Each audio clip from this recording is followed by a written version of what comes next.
ஹெட்டன் மஸ்கெலியா டெஸ்பி சூரியகந்த தோட்டத்தைச் சேர்ந்த பெண் ஒருவர் குடும்ப வறுமை காரணமாக கொழும்பில் உள்ள தனியார் வெளிநாட்டு வேலைவாய்ப்பு நிறுவனத்தின் ஊடாக சவுதி அரேபியா ரியாத் நகரத்தில் செல்வந்தர் ஒருவரின் வீட்டில் பணிப்பெண்ணாக கடமையாற்றியுள்ளார். 2015 ஆண்டு அக்டோபர் மாதம் இலங்கையிலிருந்து பணிப்பெண்ணாக சென்ற இவர் சவுதி அரேபியா ரியாத் ஒலோய்பா பபா என்ற தடுப்பு முகாமில் தடுத்து வைத்திருந்த நிலையில் 2016 ஆண்டு நவம்பர் மாதம் 1ஆம் தேதி உயிரிழந்ததாக உறவினர்களுக்கு தகவல் கிடைக்கப்பெற்றுள்ளது.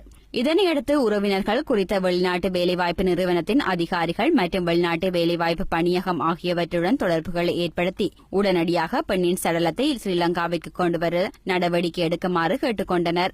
இந்நிலையில் குறித்த பெண்ணின் சடலம் கடந்த 25ஆம் தேதி ஸ்ரீலங்காவிற்கு கொண்டுவரப்பட்டு நேற்று இரவு கொழும்பில் வைத்து உறவினர்களிடம் கையளிக்கப்பட்டுள்ளது. 41 வயதுடைய பழனியாண்டி கற்பகவள்ளி என்ற பெண் மஸ்கலியா டெஸ்பி சூரியகந்த தோட்டத்தைச் சேர்ந்த 3 பிள்ளைகளின் தாய் என தெரியவந்துள்ளது. சவுதி அரேபியா ரியாத் ஒலோய்வா பவா என்ற தடுப்பு முகாமில் தடுத்து வைத்திருந்த நிலையில் மாரடைப்பு காரணமாகவே இவர் உயிரிழந்துள்ளதாக சவுதி அரேபிய நாட்டு அதிகாரிகள் அனுப்பி வைத்த பிரேத பரிசோதனை அறிக்கையில் தெரிவிக்கப்பட்டுள்ளது. இந்நிலையில் தமது குடும்பத்திற்கு ஏற்பட்ட இந்த நிலைமை வேறு எந்த பெண்ணுக்கும் ஏற்படக்கூடாது என குறித்த பெண்ணின் தாய் கவலை வெளியிட்டுள்ளார்.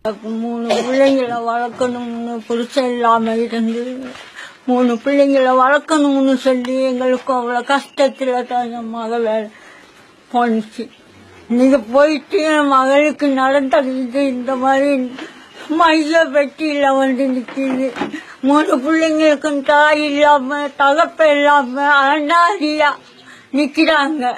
நீங்க ஒரு தாய் இருக்க இல்லாம இந்த பிள்ளைக்க இந்த தாய் இல்லாம இந்த பிள்ளைங்க இந்த மாதிரி எல்லாம் கஷ்டப்படுறாங்க. பிள்ளைங்களுக்கு ஏதோ ஒரு நியாயம் விளக்கணும்.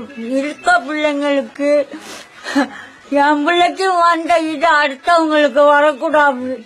அடுத்த பிள்ளைக்கு எத்தனையோ வயிறு பொழைக்கிறதுக்காக போயிருக்காங்க. இன்னைக்கு அந்த மாதிரி இந்த மாதிரி பெட்டியில வர்றது காட்ட இது வேணாம் இருக்காங்க. அப்படியே ஒரு இது இல்ல, நோய் நொடி இல்லன்னு சொல்லிட்டு இங்க இருந்து அனுப்புனாங்க.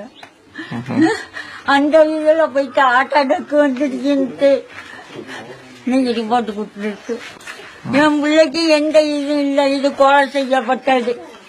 எனக்கு இந்த பிள்ளைங்களுக்கான நியாயம் விளங்கணும்.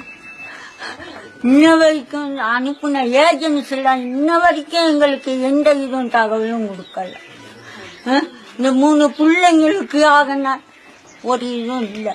இன்ன வரைக்கும் அந்த ஏஜென்சிக்காரங்க வந்து இதனால தான் இப்படி நடந்துச்சு அப்படிங்கிற ஒரு இது எங்களுக்கு வந்து இன்ன வரைக்கும் சொல்லல.